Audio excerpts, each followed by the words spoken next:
CPM नेता सीताराम येचुरी का निधन हुआ है। 72 साल की उम्र में अंतिम सांस उन्होंने ली है। लंबे समय से बीमार चल रहे थे सीताराम येचुरी। दिल्ली के एम्स में उनका निधन हुआ है।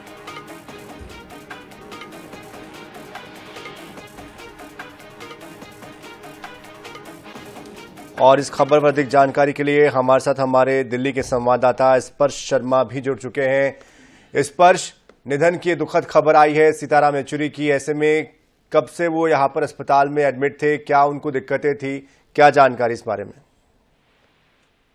देखिए, सीपीआईएम के महासचिव सीताराम येचुरी का जो है निधन हो गया है। एम्स में उनका जो है इलाज पिछले कुछ दिनों से जो है लगातार देखने को मिलता हुआ नजर आ रहा था। 72 साल की उम्र में अंतिम सांस जो है वो सीताराम येचुरी द्वारा जो है ली गई है। पिछले कुछ दिनों से हम बात की जाए तो उनको जो वेंटिलेटर सपोर्ट है आईसीयू में वहां जो है रखा गया था और एक्यूट रेस्पिरेटरी जो इन्फेक्शन है वो जो है सीताराम येचुरी को जो है पिछले दिनों बताया था। 19 अगस्त को तेज बुखार की शिकायत के चलते जो है एम्स अस्पताल के आईसीयू डिपार्टमेंट में जो है वो सीताराम येचुरी को जो है भर्ती कराया गया था। और उसके बाद अगर हम लगातार बात करते हैं तो उनकी जो हालत है वो जो है गंभीर बनी हुई थी। हालांकि जो तमाम डॉक्टर्स हैं वो जो एम्स अस्पताल के उनकी निगरानी में जो उनका इलाज है वो चलता हुआ जो है नजर आ रहा था। लेकिन आज ये दुखद खबर है कि वो जो है निकलकर सामने आई है, जहां पर जो सीपीआईएम के महासचिव हैं सीताराम येचुरी वो उनका निधन जो है 72 साल की उम्र में हो गया है। ऐसे में राजनीतिक अगर हम जगत की बात की जाए तो शोक की लहर है। तमाम जो नेता हैं वो सीताराम येचुरी के निधन पर जो शोक जो संदेश है वो जो है फिलहाल देते हुए जो है नजर आ रहे हैं। तो एक बड़ा झटका कहीं ना कहीं राजनीतिक जगत के लिए कहा जा सकता है, जहां पर 72 साल की उम्र में सीताराम येचुरी ने अपनी अंतिम सांस जो है दिल्ली के एम्स अस्पताल में ली है। बिल्कुल, जिस तरह से स्पर्श उनका करियर रहा है और जिस तरह से एक इस पार्टी के महासचिव भी रहे हो सीपीआईएम के, और सीपीआईएम की तरफ से ही राज्यसभा के भी वो सांसद रह चुके हैं। स्टूडेंट फेडरेशन ऑफ इंडिया में वो शामिल हुए थे 1974 में, तब से राजनीति कर रहे हैं। उस वक्त की राजनीति और अब की राजनीति में लगातार एक पार्टी के साथ वो बने रहे। ऐसे में जाहिर तौर पर धारा के विपरीत जाकर वो राजनीति कर रहे थे, बावजूद उसके अपने आप को उन्होंने प्रासंगिक बनाए रखा।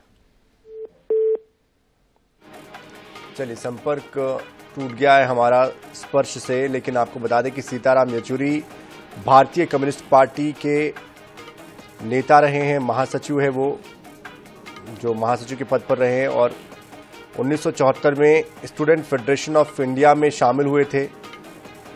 उसके बाद कम्युनिस्ट पार्टी का दामन थाम लिया और लगातार पश्चिम बंगाल में अपनी राजनीति करते रहे और राष्ट्रीय स्तर पर भी वो राजनीति करते रहे। कई तरह के विरोध प्रदर्शनों में, कई तरह के आंदोलनों में वो शामिल रहे। तो एक ऐसे नेता के तौर पर छवि थी जो मुखर थे और मजबूती से अपनी बात रखते थे, और पूंजीवाद का जो विरोध था वो सीपीआईएम करती रही है। जाहिर तौर पर जो सरकारें बनी हैं उसके बाद उनकी योजनाओं को लेकर भी कई मरतबा सरकारों को वो घेरते रहे। उनके बयान अक्सर सुर्खियों में भी रहे हैं। उन्होंने, चाहे वो केंद्र की सरकार हो चाहे वो राज्य की सरकार हो, नीतियों को लेकर हमेशा उन्होंने अपनी बात रखी है।